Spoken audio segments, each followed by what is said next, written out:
नमस्कार साथियों। आशा है आप सभी ठीक, प्रसन्न, कुशल होंगे। अब मैं आपके सामने लेकर प्रस्तुत हूँ अमू उपन्यास का 8वां भाग। अध्याय 8, विवाह। गरररएगी रे बरख झुकिएगे, सररर डांड्यू मकन कुयड़ी छेगे। गरररएगी रे बरख झुकिएगे। सत्तू चाचा के कैसेट प्लेयर से निकलती गीत की स्वर लहरी मौसम के मिजाज के साथ मिलकर एकाकार हो रही है। सुबह से लगातार छिटपुट हो रही बारिश पर शाम को कुछ लगाम लगी है। जंगल में पेड़ों की फुनगियों पर कुएड़ू अर्थात कोहरा पसरा है। गधेरे में पानी उफान पर है। बहते पानी की कलकल ध्वनि कानों में संगीत घोल रही है। मवेशी घरों को लौटने लगे हैं। उन्हें हाँकते चरवाहे लाठियां कंधों पर रखे दोनों हाथों को दो सिरों पर लटकाकर पीछे पीछे चले आ रहे हैं। खूंटों से बंधे बछड़े माओं के आने की आहट सुनकर रंभाने लगे हैं। आसमान में उड़ते पंछियों के बीच भी मानो जल्दी से जल्दी नीड़ों में पहुंचने की होड़ लगी है। दिन भर खेतों में हाड़ तोड़ मेहनत करने के बाद दादियां, चाचियां, दीदियां भी थकी मांदी घरों को लौट रही हैं। अंगीठी में जलते उपलों से उठने वाला धुआं गांव के ऊपर फैल गया है। घरों में रात्रि भोज का उपक्रम आरंभ हो गया है। माएं गायों को दोहने की तैयारी करने लगी हैं। व्यापार रोजगार करने वाले भी मंथर गति से घरों को लौट रहे हैं। अमू पुस्तक लेकर बैठा है, पर केवल बैठा ही है, पढ़ा कुछ नहीं है। वह अविचल अविकल मंत्रमुग्ध प्रकृति की सुंदरता का रसपान कर रहा है। माँ कब खेत से वापस आई, कब अंगीठी सुलगाई, कब खाना पकाने लगी, उसे पता नहीं चला। दादी क्या कर रही है उस ओर उसका ध्यान नहीं है। यहाँ तक कि पापा भी दुकान से आ गए हैं, लेकिन उसे होश नहीं है। वह किसी और दुनिया में खोया है। कौन है माई का लाल जो मुझसे भिड़े? आओ सालो, देख लूंगा एक एक को। रंग में भंग पड़ा। बाजार से घर लौटते मन्नी चाचा की आवाज कानों में पड़ी। लो, ये फिर शुरू हो गया। दादी बड़बड़ा रही है। इसका तो रोज का काम है, पता नहीं कितने दिन जिएगा। रसोई से माँ का स्वर सुनाई दिया। अमू भी जैसे नींद से जागा। प्रकृति के नज़ारों का आनंद लेते लेते कब रात का अंधेरा घर आंगन में भर गया, पता ही नहीं चला। कानों में मन्नी चाचा की आवाज पड़ी तो चेतन हुआ। समय देखा, 8 बजने को है। यह समय गांव के शराबियों जुआरियों के घर लौटने का है। मन्नी चाचा उसी जमात से है। मेहनती है, लोगों के खेतों में हल लगाता है। भेड़ बकरियां भी पाली हुई हैं। घर में पत्नी है, बेटी है, माँ भी साथ रहती है। लेकिन उसकी शराब की लत के कारण तंग आकर चूल्हा अलग कर लिया है। कम बोलता है, अपने काम से काम रखता है। दिन भर मेहनत करता है, शाम होते ही बाजार का रास्ता नापता है। पापा से उसने सुना है कि आसपास के गांवों के लोगों का शाम को बाजार में मजमा लगता है। दारू बनाने वाले, दारू पीने वाले, जुआ खेलने वाले, खिलाने वाले सभी इकट्ठा होते हैं। मन्नी चाचा दारू का रसिया है। कैसी भी मिल जाए, कच्ची पक्की, बस पीने से मतलब है। पीने के बाद वह कोई दूसरा व्यक्ति बन जाता है। घर को लौटते हुए रास्ते में जोर जोर से बड़बड़ाना, अपने दुश्मनों को गाली देना, घर पहुंचकर पत्नी से लड़ना, माँ से झगड़ना। कोई दिन ऐसा नहीं बीतता जब उसके घर से चीखने चिल्लाने की आवाजें ना आए। अमू समझ नहीं पाता है लोग शराब क्यों पीते हैं, क्यों अपने परिवार वालों से झगड़ा करते हैं। एक बार दादी ने उससे पूछा था, हे मन्नी, तू कल भिपरू के लड़के को शराब के नशे में गाली क्यों दे रहा था? तुझे शर्म नहीं आती? वह उम्र में तुझसे छोटा है। बूढ़ी ताई, शराब पीने के बाद जोश आ जाता है, भय खत्म हो जाता है, झेंपते हुए मन्नी चाचा ने जवाब दिया था। शुक्र है पापा ऐसे नहीं हैं। हाँ, कभी कभी उनके मुंह से हल्की सी बू आती है, लेकिन व्यवहार सामान्य होता है। अन्य दिनों की तरह ही दादी से बात करेंगे, रसोई में जाकर माँ की सहायता करेंगे, सलाद काटेंगे और कुछ नहीं तो बर्तन बर्तन में करछी ही घुमाने लगेंगे। अमू, खाणू खाणू हो, दादी ते भी बोल दे। खाने खाने आ, दादी को भी बोल दे। माँ बुला रही है। रसोई में घुसा तो माँ के सामने कार्ड पड़ा देखा। शादी का कार्ड है।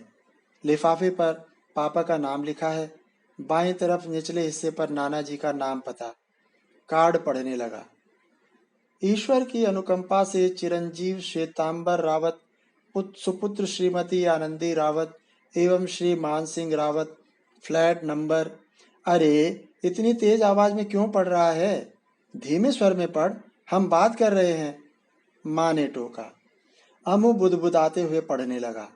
बड़े मामा जी की शादी है अगले महीने 24 तारीख को। माँ पापा की बातें सुनने लगा। दोनों मंत्रणा कर रहे हैं।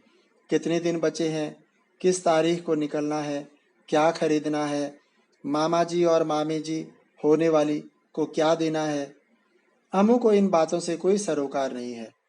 वह इसी बात से मुग्ध है कि दिल्ली जाएगा। भाई की बातें याद आने लगी हैं।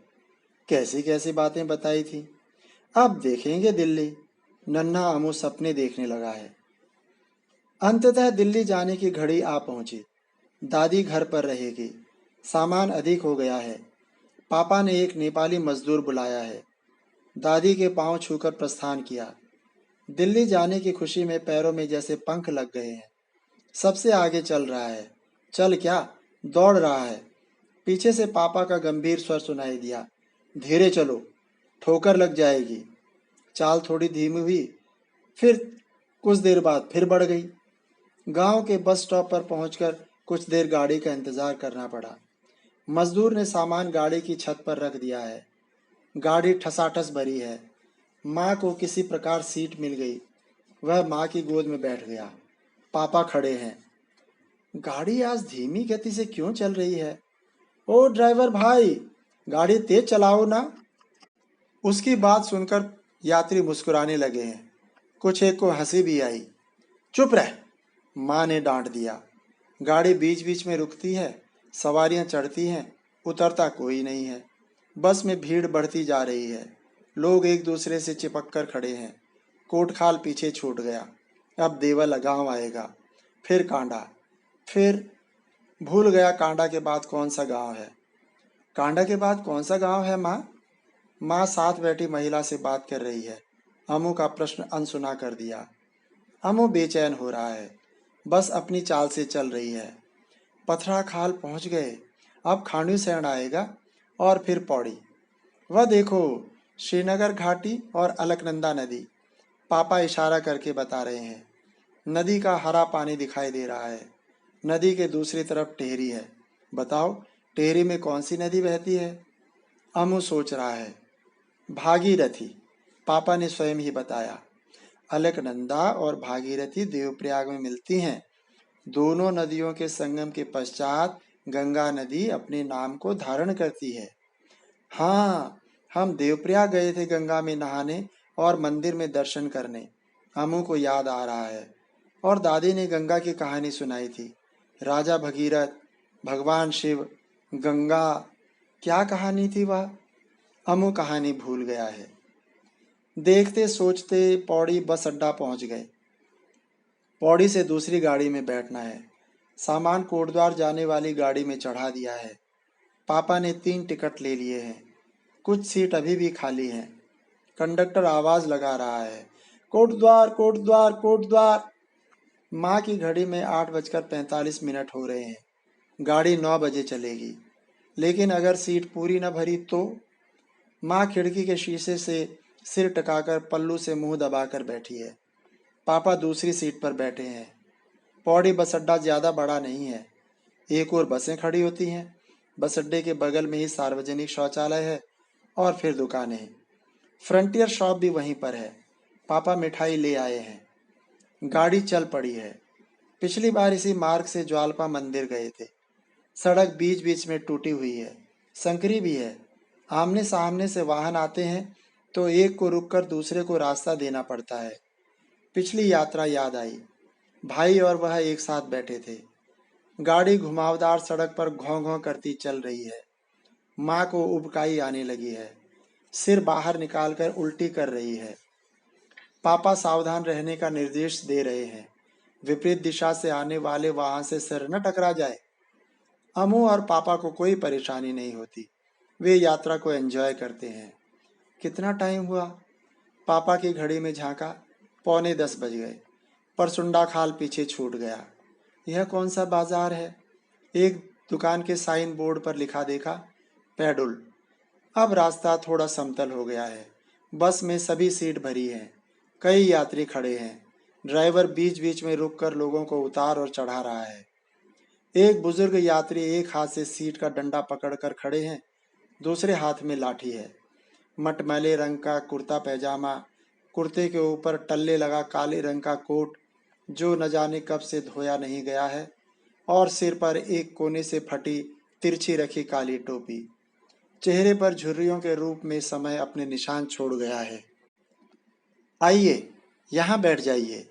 पापा अपनी सीट से खड़े हो गए हैं और बूढ़े से बैठने का आग्रह कर रहे हैं।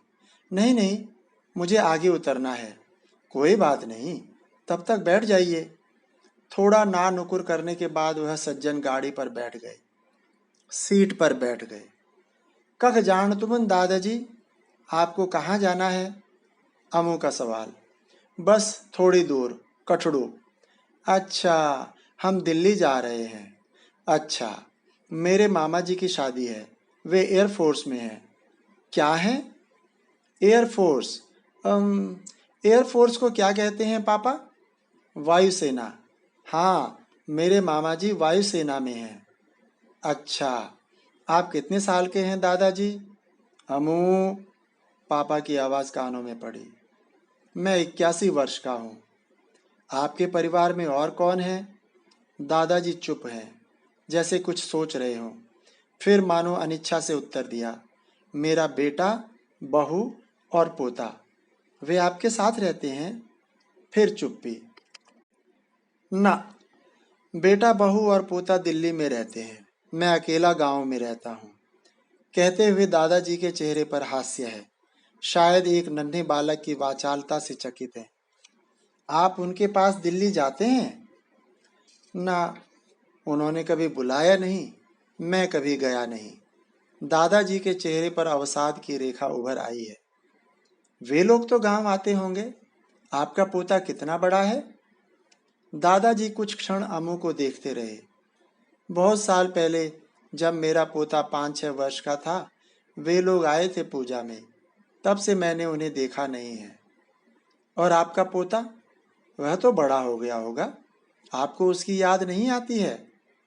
दादाजी ने जवाब नहीं दिया। लगा जैसे अमू का प्रश्न सुना नहीं।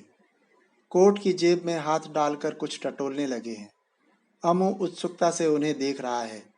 जेब से हाथ बाहर निकालकर अमू के सामने फैला दिया है। एक फोटो तुड़ी मुड़ी उनकी हथेली पर है। ये मेरा बेटा है, यह उसकी बहू, और दोनों के बीच में मेरा पोता। बोलते समय स्वर कोमल हो गया है।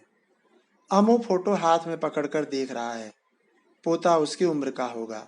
छोटा सा चेहरा, होठों पर मुस्कुराहट, आंखों में शरारत। उसके जैसा ही तो दिखता है। बूढ़ा जी, कठुड़ेगी। ताऊ जी, कठड़ू आ गया। कंडक्टर ने हाँक मारी। दादाजी ने फोटो वापस अपनी जेब में रख ली है और सीट से उठने का जतन कर रहे हैं। एक पल अम्मू को देखा, सिर पर हाथ फेरा और दरवाजे की ओर बढ़ गए हैं। दादाजी की आंखें गीली क्यों थीं? अम्मू को आश्चर्य हो रहा है। ज्वालपा की सवारियां आगे आ जाए, कंडक्टर पुकार रहा है। माँ, हम ज्वालपा पहुंच गए। माँ ने पौड़ी से लेकर अब तक एक बार भी आंखें नहीं खोली है। 2-3 बार कै कर चुकी है, इस बार भी नहीं खोली। वैसे ही खिड़की पर सिर टिकाई बैठी है। पापा, पैसे देना। क्यों? मंदिर में चढ़ाना है। पापा ने 50 पैसे का सिक्का अमू की हथेली पर रख दिया। बस मंदिर के गेट के सामने खड़ी है। अमू सीट दाईं तरफ है, मंदिर बाईं तरफ। सीट से उठकर दूसरी तरफ की खिड़की से 50 पैसे का सिक्का बाहर उछाल दिया। कहाँ गिरा? देखने की कोशिश की पर पता नहीं चला। ध्यान आया, देवी से कुछ मांगना भी तो है। क्या मांगे समझ नहीं आ रहा है। माँ से पूछने के लिए दृष्टि घुमाई। माँ बेसुध है। हे ज्वाल्पा माँ, मेरी माँ की उल्टी बंद कर दे। मंदिर की दिशा में हाथ जोड़कर मन ही मन प्रार्थना की। बस चल पड़ी है। घंटे भर में सतपुली पहुंच गए हैं। माँ की चाची का यानी अमू की छोटी नानी का मायका है सतपुली। यहाँ पर बस आधा घंटा रुकती है। लोग फ्रेश होते हैं, चाय नाश्ता करते हैं, खाना खाते हैं। अमू और पापा भी नीचे उतर गए हैं। माँ बस में ही बैठी है। पापा और अमू एक होटल में घुस गए हैं। पापा ने मछली भात ऑर्डर किया है। यहाँ का मछली भात प्रसिद्ध है। पिछली बार अमू पहली बार मछली खा रहा है। स्वाद अच्छा लगा। माँ को चाय और बंद अर्थात बन या ब्रेड दिया है। माँ अब थोड़ा बेहतर महसूस कर रही है। ड्राइवर ने बस स्टार्ट कर दी है। यहाँ से गुमखाल तक खड़ी चढ़ाई है। पापा बता रहे हैं। कितनी दूर है गुमखाल? लगभग 20 किलोमीटर। बस घूं घूं करती सतपुली की चढ़ाई चढ़ रही है। डीजल का धुआं खिड़की के रास्ते बस के अंदर भर गया है। अमू की आंखें मूंदने लगी हैं। सुबह जल्दी जो उठना पड़ा था। माँ को अब उल्टी नहीं हो रही है। अमू ने सिर माँ की गोद में रख दिया है। पैर सीट पर पसार दिए हैं। माँ बालों में उंगलियों से कंघी कर रही है। अमू की आंखें बंद हो रही हैं। अमू, अमू, पेशाब करने तीन? पेशाब करेगा तू? माँ की आवाज़ कानों में पड़ते ही अमू उठकर बैठ गया। कहाँ पहुँचे हम? कोटद्वार आ गया क्या? ना, अभी नहीं। चल उठ, गाड़ी रुकी है थोड़ी देर। पापा के साथ चला जा। अमू, पापा उसे एक कोने में ले गए हैं, लेकिन उसे शर्म आ रही है। यहाँ नहीं पापा। वह सड़क से ऊपर चढ़ने लगा है। चारों ओर चीड़ के पेड़ हैं। यहाँ कर ले। पीछे से पापा की आवाज़ आई। अमू रुका, पीछे मुड़कर देखा। अभी भी कुछ लोग दिख रहे हैं। थोड़ा और ऊपर चढ़ा। हाँ, यह जगह ठीक है। इधर उधर देखने लगा। थोड़ी दूरी पर कुछ चबूतरे दिखे। ये क्या है पापा? ये कब्र है। कब्र?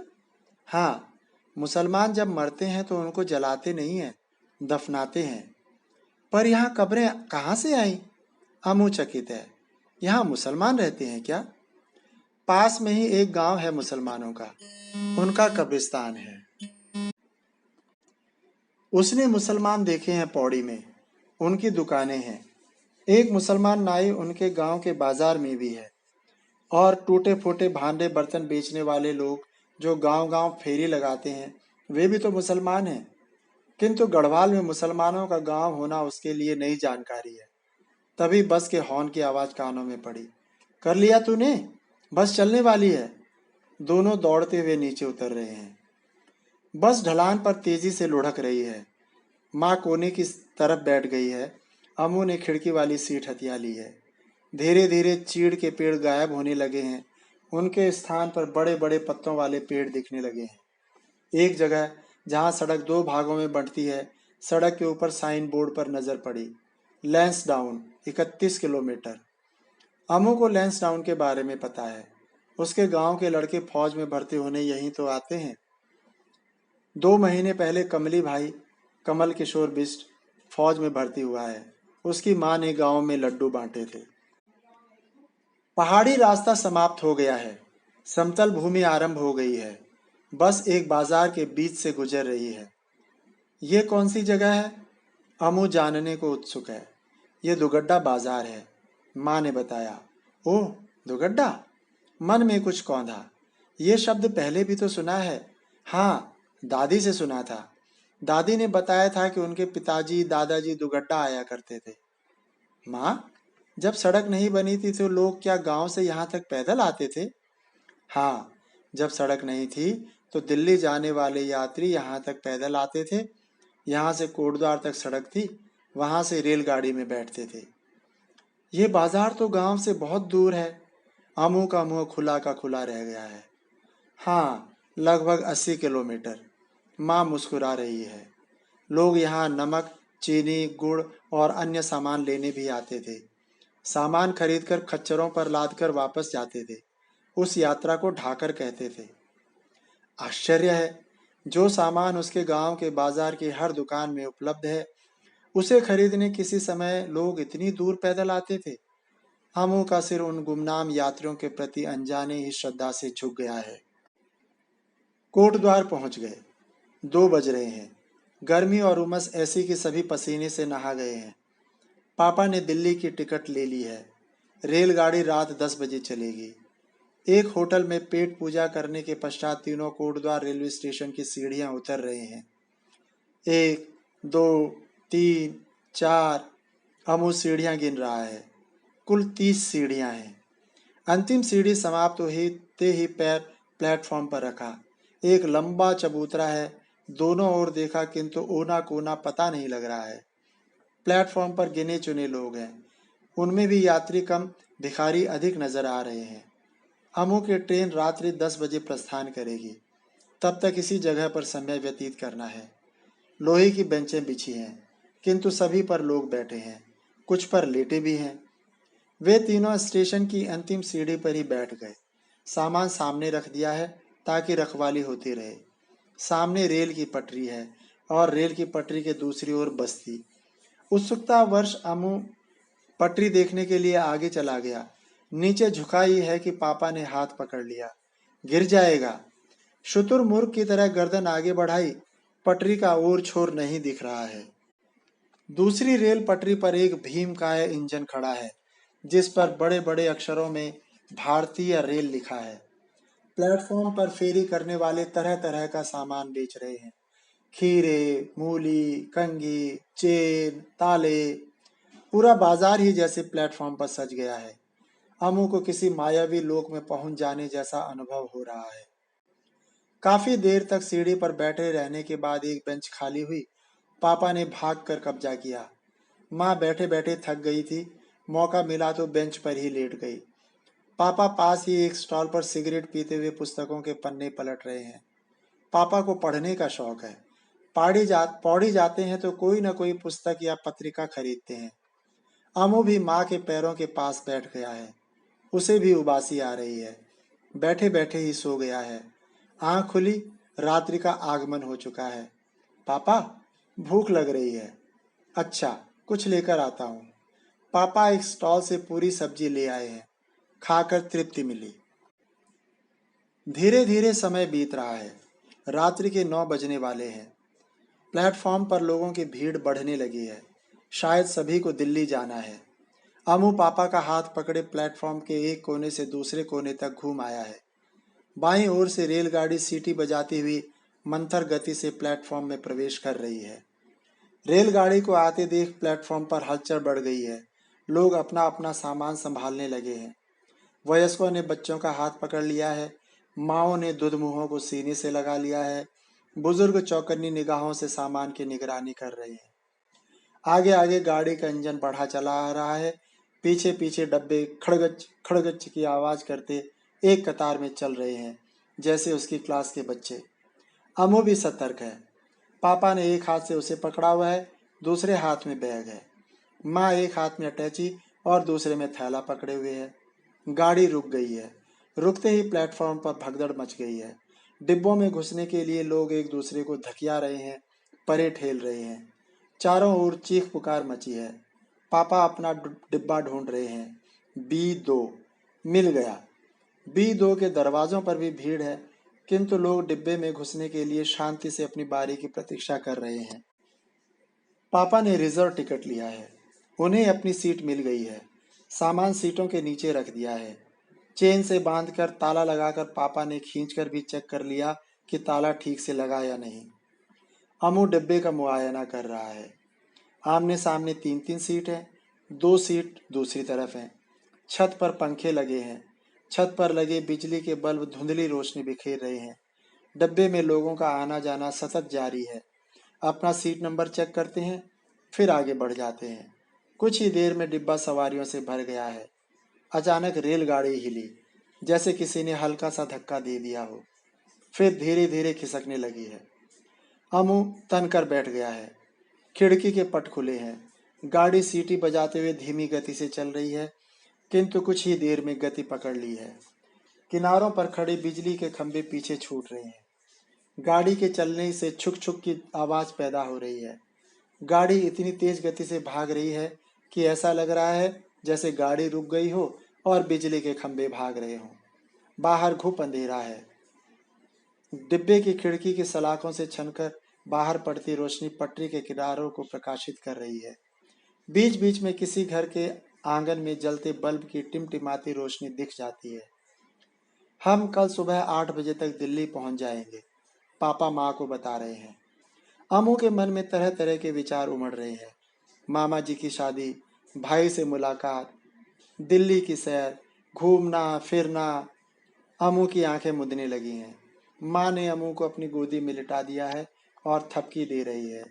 अमू सो गया है। अमू, उठ बच्चा, हम दिल्ली पहुंच गए।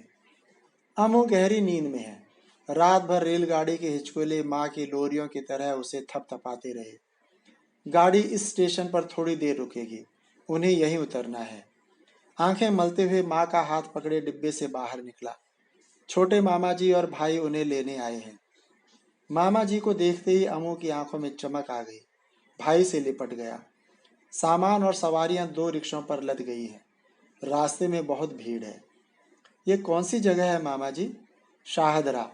20 मिनट में हम घर पहुंच जाएंगे। दरवाजे पर नानी उनके स्वागत के लिए खड़ी है। अन्य मेहमान अभी नहीं आए हैं। शादी 2 दिन बाद है। अमू दिल्ली घूमना चाहता है। नाश्ता करके दोनों भाई छोटे मामा जी के साथ दिल्ली दर्शन को निकल गए।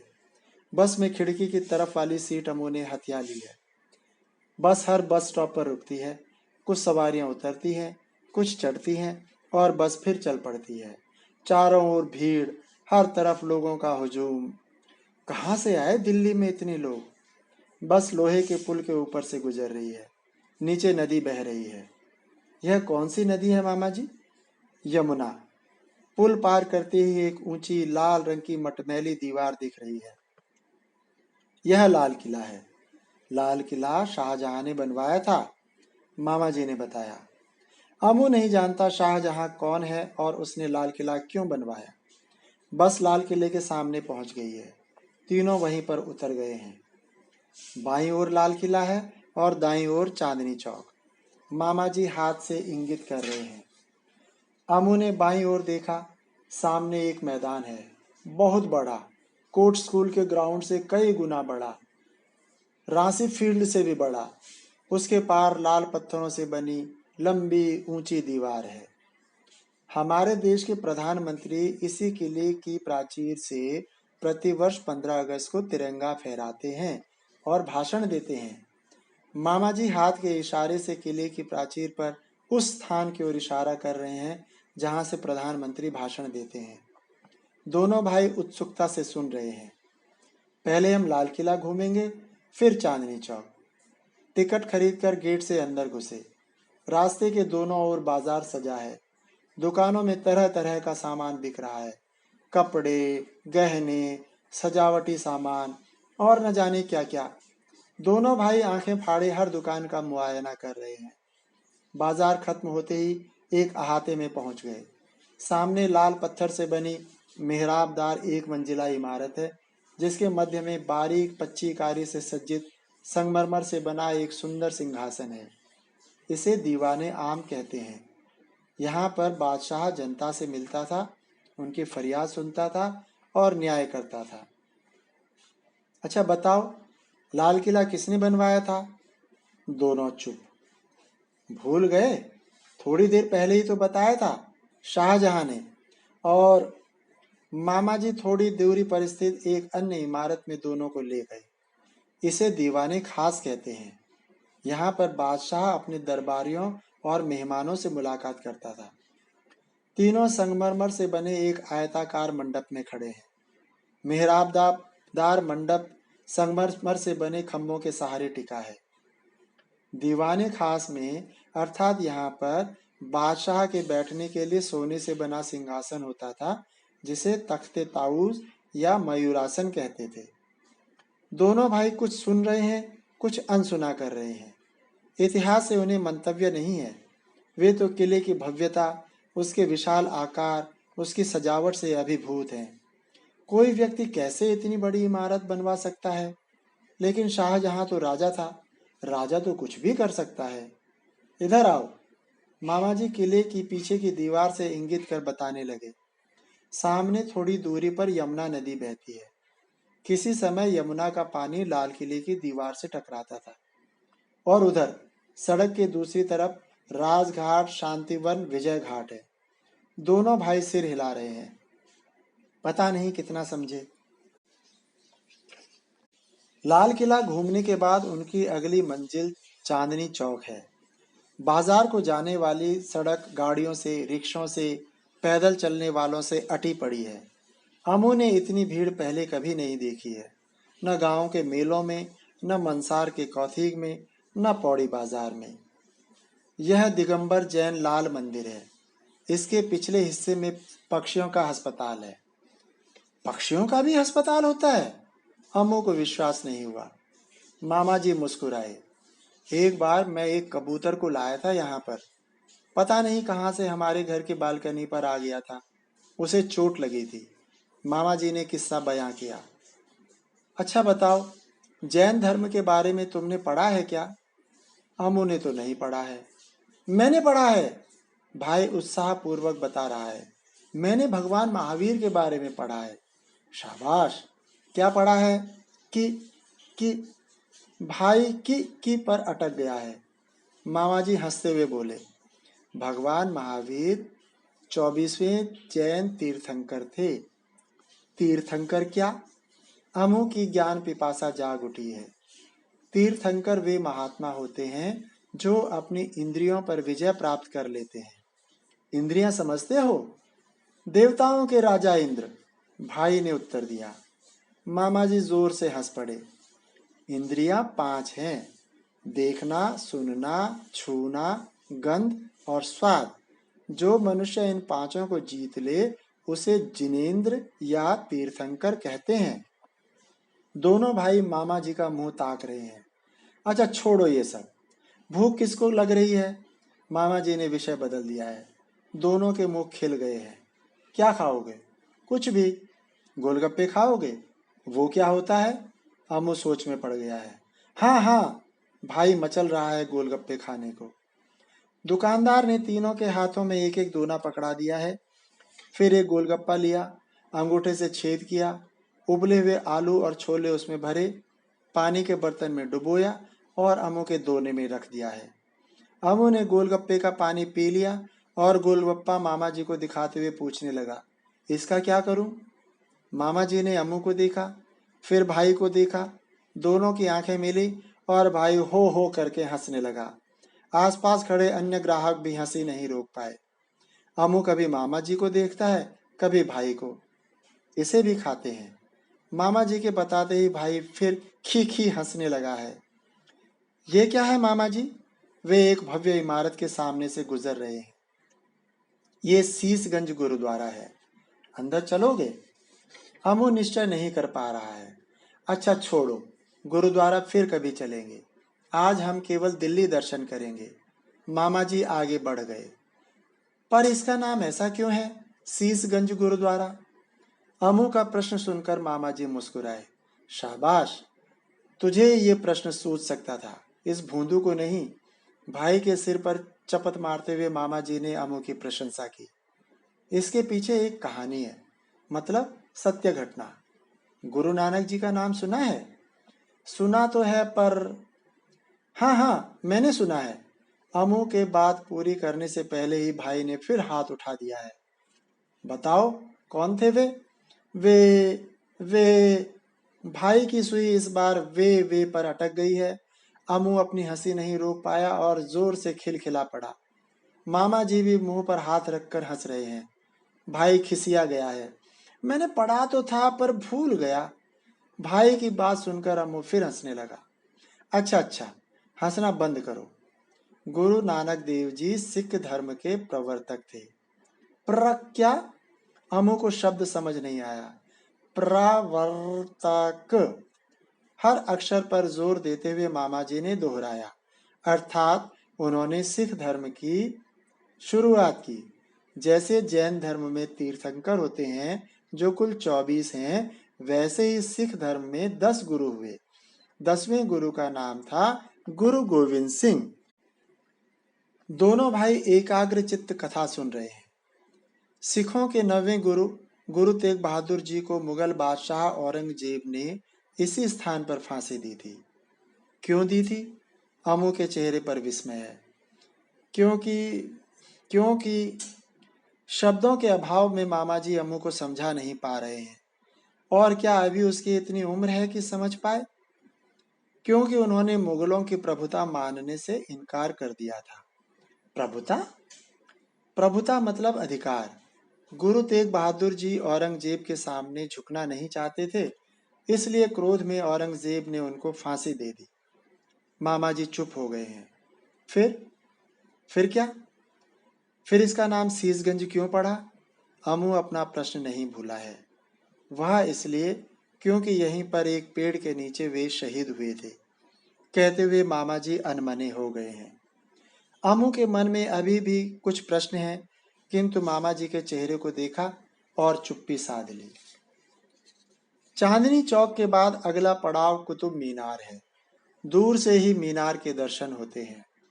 परिसर में घुसते ही बाईं तरफ मीनार मस्तक ऊंचा किए खड़ी है। मीनार का शीर्ष बादलों को छूता प्रतीत होता है।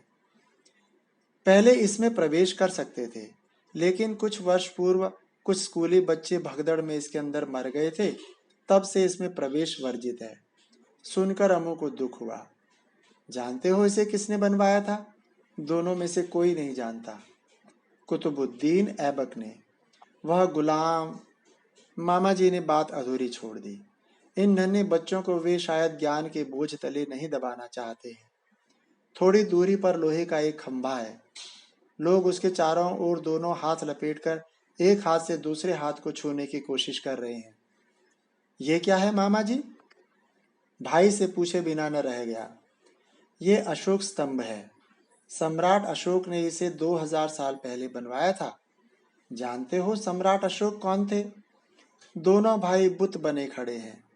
सम्राट अशोक? अच्छा छोड़ो। कहते कहते मामा जी रुक गए। बड़े हो जाओगे तो स्वयं पढ़ लोगे। एक खंडहर के पास खड़े होकर उसका इतिहास बताने लगे हैं। बादशाह इल्तुतमिश कुतुब मीनार से भी ऊंची मीनार का निर्माण करना चाहता था, किंतु मीनार पूरी होती इससे पहले ही वह चल बसा और मीनार अधूरी रह गई। दिल्ली भ्रमण करते करते दोनों भाई थक कर चूर हो गए हैं। बस में चढ़ते ही अमू सीट पर निढाल पड़ गया है। भाई अमू के साथ बैठा है। मामा जी, अमू गर्म लग रहा है। मामा जी ने अमू के माथे को छुआ। हाँ, गर्म लग तो रहा है, शायद थकान की वजह से। अमू के सिर पर हाथ फेरने लगे। अमू, भाई हिला रहा है। अमू आंखें नहीं खोल पा रहा है। किसी तरह बस से नीचे उतरा। घर पहुंचते ही बिस्तर पर पड़ गया है। माँ के माथे पर चिंता की लकीरें हैं। गोद में लेकर बदन सहला रही है। सफर की थकान होगी, कल तक ठीक हो जाएगा, नाना जी का मत है। अमू गोद में ही सो गया है। रात होते होते अमू का बदन तपने लगा है। नाक बह रही है, चेहरे पर धब्बे उभर आए हैं, मुंह में छाले हो गए हैं। ददुरुतनी वेगी नौनत है। बच्चे को कहीं खसरा तो नहीं हो गया? नानी चिंतित हैं। खसरा है, डॉक्टर ने दवाई दे दी है। घर में मेहमानों का आना आरंभ हो गया है। शोर शराबे, हल्ले गुल्ले, कह कहों से घर गुंजायमान है। अमू बिस्तर पर लेटा है। कुछ भी अच्छा नहीं लग रहा है। इसी हल्ले गुल्ले, शोर शराबे में हिस्सा लेने तो वह गांव से आया था, अब बीमारी में एक कोने में पड़ा है। मेहमान आते हैं, सिर पर हाथ फेरते हैं, मुख पर चिंता की लकीरें लिए माँ पापा से दो चार बातें करते हैं और शादी के माहौल में रम जाते हैं। आंगन में लेडीज संगीत हो रहा है। हिंदी फिल्मों की धुनों पर भजन गाए जा रहे हैं। मामियाँ, चाचियाँ, ताइयाँ गानों की धुनों पर नाच रही हैं। भाई बकुल मामा और नित्तू मामा, छोटे नाना जी के बेटे, इधर उधर भाग रहे हैं। किसी को उसका हालचाल पूछने, दुख दर्द जानने की फुर्सत नहीं है। उसका दुख जैसे कई गुना बढ़ गया है। मामा जी का हल्दी हाथ हो रहा है। माँ पापा, नानी नाना, भाई, छोटे मामा जी, रिश्तेदार, मामा जी के शरीर पर हल्दी का उपटन मल रहे हैं। बुजुर्ग महिलाएं मंगल गीत गा रही हैं। कैमरामैन अलग अलग एंगल से फोटो खींच रहा है। अमू माँ की गोद में है। उसका भी मन कर रहा है मामा जी के पास जाने का, लेकिन माँ ने मना कर दिया है। अमू रुआसा हो गया है। रिश्ते में माँ की छोटी बहन, जो वय में अमू जितनी है, उसे तंग कर रही है। कभी उसके बाल खींचती है, कभी पैर में चिकोटी काट देती है। अमू और कुछ करने में तो असमर्थ है, केवल रो देता है। शादी हो गई। बारात दुल्हन को लेकर घर आ गई। अमू आज थोड़ा ठीक है।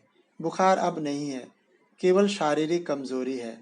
शादी के जश्न में तो शामिल नहीं हो पाया, किंतु शादी के बाद के अनुष्ठानों में भाग ले सकता है।